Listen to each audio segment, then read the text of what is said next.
What would you do if you accidentally became the owner of Google? இதுதான் சன்மை வேடுன்ற நபருக்கு 2015 நடந்துச்சு. And Google's reaction was nothing short of legendary. Sanmay Google domains எனப்படும் இணையதளம் பெயரை வாங்கக்கூடிய ஒரு தளத்தில் பார்த்துட்டு இருந்தபோது நம்ப முடியாத ஒரு விஷயத்தை கண்டுபிடித்தார். அவர் எதிர்பாராத விதமாக உண்மையான கூகுள் டொமைன் google.com வாங்குவதற்கு உள்ளது என்பதை பார்த்தார். அதுவும் ஒரு வருஷத்துக்கு $12 மட்டும்தானா? சரி, ட்ரை பண்ணி தான் பார்ப்போம் என்று சன்மாய் அவரோட கார்ட்டிற்கு ஆட் பண்ணி அதை பர்ச்சேஸ் பண்ணாரு. அவருடைய அதிர்ச்சிக்கு டிரான்சாக்ஷன் அப்ரூவல் ஆன சற்று வினாடிக்குள்ளேயே அவர் google.com என்ற சைட்டுக்கு உரிமையாளர் ஆனார்.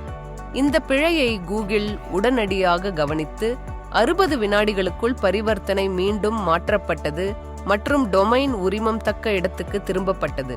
ஆனால் கதை இங்கே முடிவதில்லை.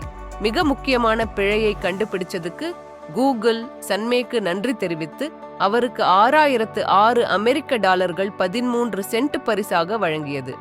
இந்த எண்கள் கூகுள் என்பதை குறிக்கும் வண்ணம் நேர்த்தியாக தேர்ந்தெடுக்கப்பட்டது. ஆனால் சன்மை இந்த பரிசு சேரிட்டிக்கு டொனேட் பண்ணினதை தெரிஞ்ச கூகுள் அதனை இரட்டிப்பாக்கியது.